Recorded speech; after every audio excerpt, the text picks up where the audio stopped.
ओम भद्रं कर्णेभिः शृणुयाम देवा भद्रं पश्येमाक्षभिर्यजत्राः स्थिरैरङ्गैस्तुष्टुवांसस्तनुभिर्व्यशेम देवहितं यदायुः स्वस्ति न इंद्रो वृद्धश्रवाः स्वस्ति नः पूषा विश्ववेदाः स्वस्ति नास्तक्षर्यो अरिष्टनेमिः स्वस्ति नो बृहस्पतिर्दधातु।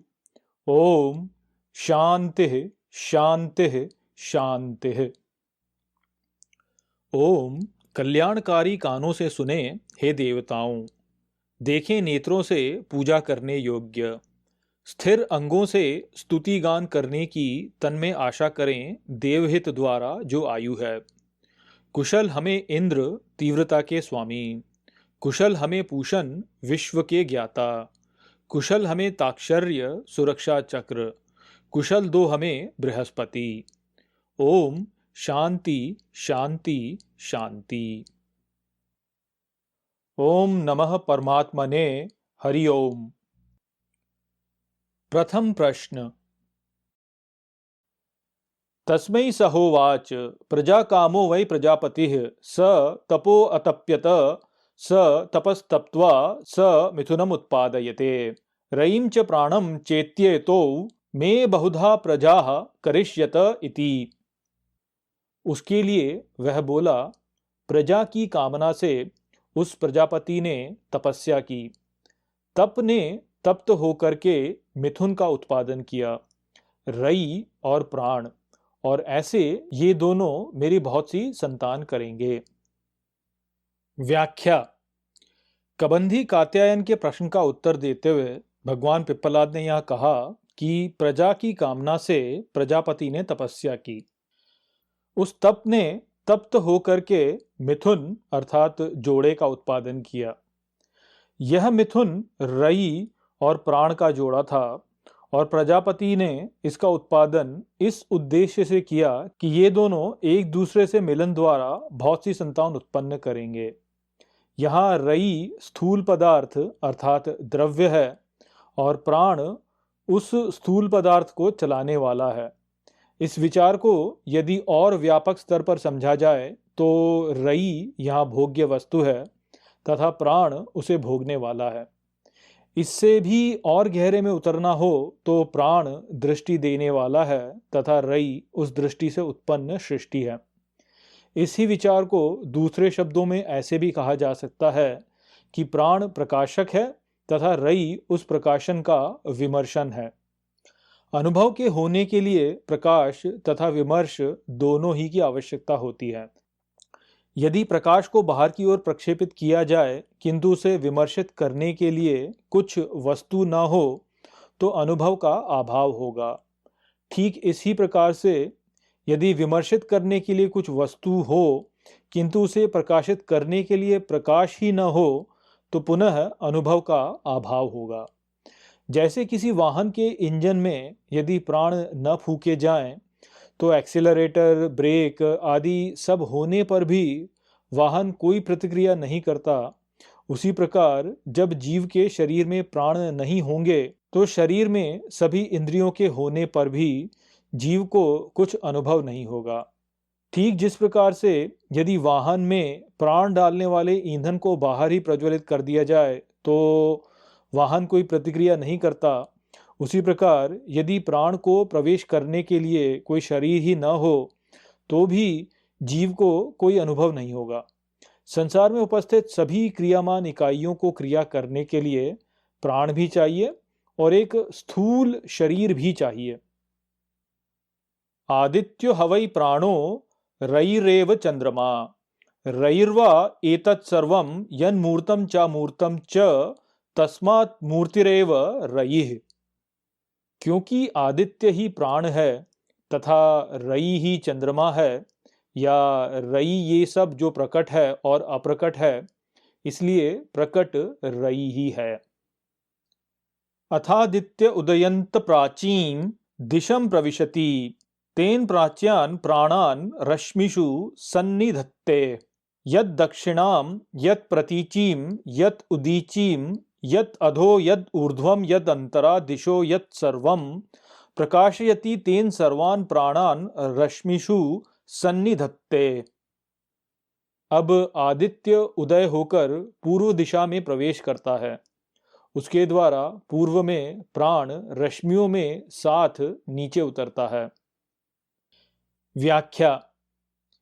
आदित्य शब्द को प्रायः लोग केवल सूर्य तक सीमित कर देते हैं, किंतु आदित्य शब्द का संस्कृत में अर्थ होता है अदिति का या अदिति से संबंधित। अदिति वह है जो दिति नहीं है। यहाँ संस्कृत के शब्द दिति को द और इति धातु की संधि से बनाया गया है, जहाँ द धातु का अर्थ है वितरण करना और इति का अर्थ है ऐसे। इस प्रकार दिति शब्द का अर्थ है जो ऐसे वितरण करती है।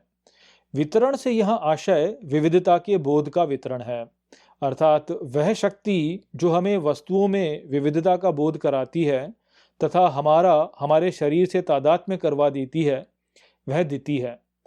जो भी इस शक्ति से संबंधित है वह दैत्य है। अदिति दिति के विपरीत शक्ति है, अर्थात वह शक्ति जो हमें सांसारिक विविधता के बोध से ऊपर उठाकर हमें पुनः एकत्व की ओर ले जाती है। तो इस प्रकार आदित्य वह है जो संसार के वस्तु बोध से ऊपर जाकर इसमें एकत्व को देख सकता है। इस संसार में अनुभव की जा रही वस्तुओं में तो हमें बहुत सी विविधता दिखाई देती है, किंतु उस विविधता को देखने वाला दृष्टा सभी में एक समान ही है। इस प्रकार दृष्टा आदित्य है और उसके द्वारा देखी जा रही सभी वस्तुएं द्रव्य हैं। सूर्य इस दृष्टा का एक बहुत ही सुंदर रूपक है। बहुत से लोग सूर्य को पूजने से हिचकिचाते हैं, क्योंकि वे कहते हैं सूर्य कोई ईश्वर नहीं है, वह तो केवल अग्नि का एक गोला है जो ईश्वर की शक्ति द्वारा प्रकाशमान है। अब वैसे तो शक्ति और शक्तिमान दोनों एक ही हैं, तो इस प्रकार आप प्रकट शक्ति की पूजा करके भी शक्तिमान की ही पूजा कर रहे होते हैं। किंतु चलिए मान लिया कि आप आकाश में उगने वाले सूर्य को नहीं पूजना चाहते, तो ईश्वर के नाम को तो आप पूजना चाहेंगे ना, क्योंकि ईश्वर तथा उसका नाम एक ही है। अब सूर्य शब्द को ही लीजिए, वह सुर धातु से उत्पन्न हुआ है, जहां सुर शब्द का अर्थ होता है प्रकाशमान। सूर्य इस प्रकार से वह है जो प्रकाशमान है, और ईश्वर को तो आप प्रकाशमान मानेंगे ना। तो ईश्वर सूर्य हुआ कि नहीं, परंतु लोग इस बात को नहीं समझ पाते। वास्तव में लोगों को न तो ईश्वर का ज्ञान होता है और न ही भाषा का ज्ञान होता है। वे व्यर्थ की बातों में फंसकर रह जाते हैं और जो महत्वपूर्ण है उससे चूक जाते हैं। कोई भी ईश्वरीय ज्ञान जब किसी दृष्टा में उतरता है तो बहुत ही प्रतीकात्मक रूप से उतरता है। ऐसा इसलिए होता है क्योंकि संपूर्ण ज्ञान को सीधी भाषा में व्यक्त नहीं किया जा सकता। प्रतीक जो होते हैं वह ज्ञान को प्रकट करने के बहुत ही सुंदर साधन होते हैं। संपूर्ण ज्ञान को ईश्वर के अतिरिक्त कोई और धारण नहीं कर सकता, और ईश्वर तर्क के परे है, जहां कोई भाषा नहीं पहुंच सकती। भगवद गीता के 7वें अध्याय के 26वें श्लोक में श्री कृष्ण कहते हैं, मैं सबको जानता हूं किंतु मुझे कोई नहीं जानता। ठीक इसी प्रकार कुरान के 3 अध्याय की 7वीं आयत में अल्लाह स्पष्ट रूप से कहता है कि मेरे सिवा कुरान को कोई और पूर्णता से नहीं समझ सकता। ऐसा उन्होंने इसलिए कहा है क्योंकि ईश्वरीय ज्ञान बहुत ही उलझा हुआ होता है, जो केवल तभी समझ में आता है जब ईश्वर की कृपा भक्त पर होती है। तो यहाँ पर ये जो लोग एक दूसरे से झगड़ा करते रहते हैं कि नहीं ये बात ठीक है, नहीं वो बात ठीक है, ये सभी के सभी वास्तव में मूर्ख हैं। ये केवल मूर्खता में पड़े हुए हैं, और ये कोई भी जो है ये वास्तव में ग्रंथों को ठीक प्रकार से नहीं समझते हैं। तो यहाँ पर जो आदित्य के उदय के विषय में कहा गया है वह एक स्तर पर आकाश में उगते सूर्य के विषय में कहा प्रतीत होता है, किंतु गहरे में देखा जाए तो यहाँ ईश्वर की प्रकाशित करने की शक्ति के उदय पर कहा गया है। दृढ़ आस्था से यदि प्रतीक को ईश्वर माना जाए तो वह प्रतीक ईश्वर ही हो जाता है। इसलिए जो आकाश में उगते सूर्य को ईश्वर मानता है उसके लिए वह वास्तव में ईश्वर ही है। और यदि कोई मूढ़ व्यक्ति ये सोचता है कि वह व्यक्ति जो आकाश में उगते हुए सूर्य को ईश्वर मान रहा है वह मूर्ख है, तो वास्तव में वह मूर्ख नहीं है, बल्कि जो व्यक्ति मान रहा है वह मूढ़ है। तो इसलिए इस बात को समझिए कि आपकी आस्था पर बहुत कुछ निर्भर होता है। जो आकाश में उगते सूर्य को ईश्वर मानता है या जो किसी प्रतीक को ईश्वर मानता है, उसके लिए वह प्रतीक वास्तव में ईश्वर है, और जो नहीं मानता उसके लिए वह प्रतीक वास्तव में ईश्वर नहीं है। तो जो व्यक्ति आकाश में उगते हुए सूर्य को ईश्वर नहीं मानता, उसके लिए ठीक है, उसके लिए वह आग का गोला है। किंतु उस व्यक्ति को, किसी दूसरे व्यक्ति को ऐसे नहीं कहना चाहिए कि भाई तुम इस आकाश में उगते हुए सूर्य की पूजा मत करो। ये उन्हें नहीं करना चाहिए, क्योंकि आस्था जो होती है वह एक व्यक्तिगत इकाई है। जो आस्था रखता है उसके लिए वह ही ईश्वर है, और जो आस्था नहीं रखता उसके लिए वह ईश्वर नहीं है। इसलिए दूसरे की आस्था पर कभी भी प्रश्न मत उठाइए। यहां पर कहा गया है कि शक्ति पूर्व से रश्मियों में साथ नीचे उतरती है और दक्षिण, पश्चिम, उत्तर, नीचे, ऊपर तथा भीतर की सभी दिशाओं को प्रकाशित करती है। उसके द्वारा सभी में प्राण इन रश्मियों में साथ नीचे उतरता है। रात्रि के समय संपूर्ण जगत निष्क्रियता में होता है। अधिकांश जीव जंतु निद्रा में होते हैं और वायुमंडल में क्रिया थमी हुई होती है। प्रातः 4 बजे उठकर आप यदि किसी सरोवर के समीप गए हों तो आपने देखा होगा कि उस समय उसमें कोई लहर नहीं होती। इस प्रकार की शांति उस समय धरातल पर प्राणों के अभाव के कारण ही होती है। जैसे ही सूर्योदय होता है, सभी जीव जंतु उठ खड़े होते हैं तथा वायुमंडल में क्रियाएं होने लगती हैं। यह धरातल पर सूर्य द्वारा प्राणों का ही उदय है। प्रजा का जन्म भी इस प्रकार द्रव्य अर्थात रई में प्राणों के उदय से ही संभव होता है। यह प्राणों का उदय ईश्वर की शक्ति से ही होता है। इस शक्ति को जीव में संचारित करने वाला ईश्वरीय रूप प्रणव है, जिसे ओम कहा जाता है। जैसे ही द्रव्य रूपी शरीर में प्राण का संचार होता है, वैसे ही शरीर भीतरी एवं बाहरी जगत के प्रति सचेत हो जाता है और उसके लिए सभी दिशाएं प्रकाशित हो जाती हैं। रश्मि शब्द का अर्थ धागा भी होता है और प्रकाश की किरण भी होता है, किंतु यहाँ पर रश्मि से अर्थ है नाड़ी। हमारा शरीर बहुत सी नाड़ियों से व्याप्त है, जिनमें प्राण का प्रवास होता है, और प्राणायाम के द्वारा आप इसको प्रवाहित होते हुए अनुभव भी कर सकते हैं।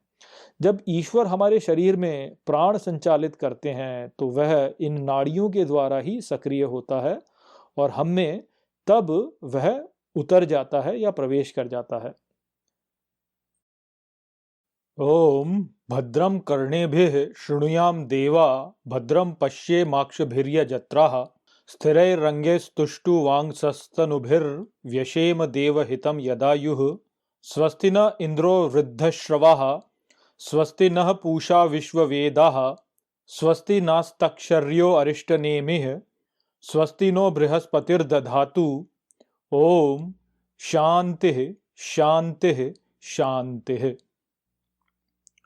ओम कल्याणकारी कानों से सुने हे देवताओं, देखें नेत्रों से पूजा करने योग्य, स्थिर अंगों से स्तुति गान करने की तन में आशा करें देवहित द्वारा जो आयु है।